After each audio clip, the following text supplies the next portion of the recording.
Hi everyone, it's Angie and I'm coming today to do a quick DT for Tracie Fox. That's Tracie Fox Creative. And if you do not know Tracie, please go follow all the links below. She is a digital artist and I'm on her DT. So thank you so much, Tracie, for having me.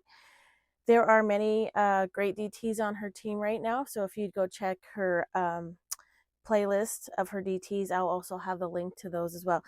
So the kit I used today was one of her latest kits that just came out. It's the Archive 2025 digital paper kit.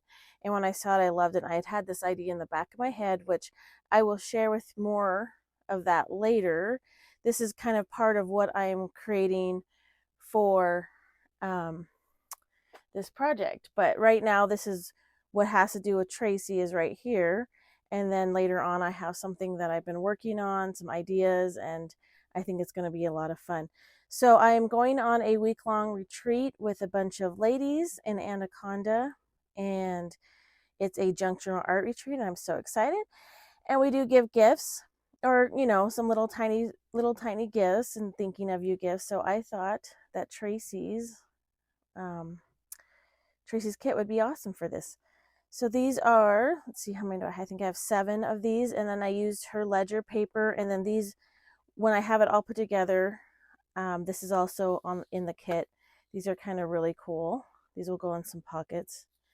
And all I did is cut everything out. I just inked the sides, so nothing too fancy. And then I printed them on cardstock. This was a little bit of a different cardstock. I had my husband pick it up for me from Walmart.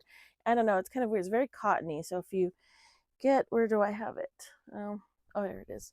If you get this brand, be careful. I don't know, it's very cottony. Wasn't my favorite, but I'm just throwing it out there. If you like a kind of a cotton feel cardstock, it's actually really cool. It worked for these prints, of course, but just a little bit different than what I was used to working with. So I had to sorry guys, sand the edges because it was, and I had to sharpen my cutter as well. But they turned out really cool. So that's going to go with this little thing that I'm putting together. So everything is exactly the same. Everything has just blank pages, and they're just bound together by some sari ribbon. And then I also put 2 pockets on the side with a tea-stained cardstock. This is the cardstock I was actually looking for, so it's just a lot different when you work with something that you're not used to. But you get through it, right? Anyway, so this is just like I've shown you guys how to do wire art with resin. That is in my playlist below, so if you want to go check out those, I have several tutorials on different kinds of mixed media that I do. And like I said, my art is inspired by a whim. I'm just totally going off the cuff. I really didn't know what I wanted to do, so I had a blank page to work with, and I wasn't sure. I wanted to put something on the top, but I didn't want to go crazy because like these are just simple journals that I'm giving. So I just layered some fabric, and then I took the wire and I created the first initial of their name, and then I dipped them in resin and cured them. So this one is the letter G on one of her ledger pages. I did use, I believe 3 different ledger pages, ones that kind of went horizontal, I thought looked the best. So that's the G. And here is an L, and I'll just do these close-ups. And this is the ledger paper I used for this one. I thought these made fun little tiny journal covers. Then I just added some, it's like old receipt roll paper. I loved it because I love that cream. This one is a K, so you can see the resin in there. So they're all done the same. And then here's the ledger. This one is a B.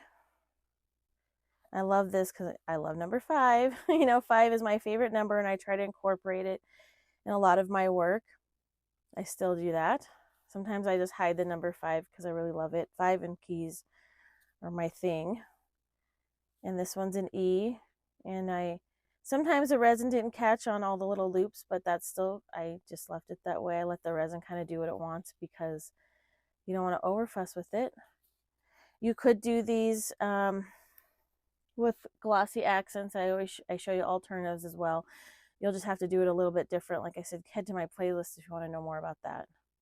The V, it was too big of an opening, it wasn't catching as well, so I just kind of double dipped it in resin to give it texture at least. And here is the ledger that I used. And then this one's a C. And like I said, you can just kind of tell how I just wire formed that.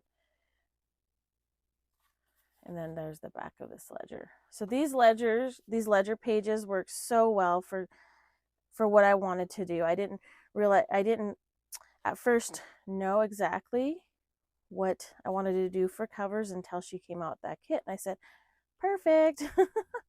So yeah, so these are just bound by some sari ribbon.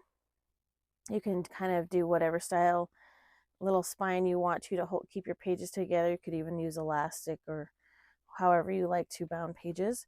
But I hope you like this. Like I said, Tracy, this is just a super simple project for you. These are going to make awesome gifts. I hope you'll give them a try, or think of these ledgers as more as covers and for simple journals. I'm trying to do a little bit different variations of what I create. It obviously still has my grungy feel to it, but it's more like a vintage. I wanted to be like a vintage, not so much shabby, but kind of vintage, shabby, and grungy, but very minimalistic. So anyways, I hope you guys like this.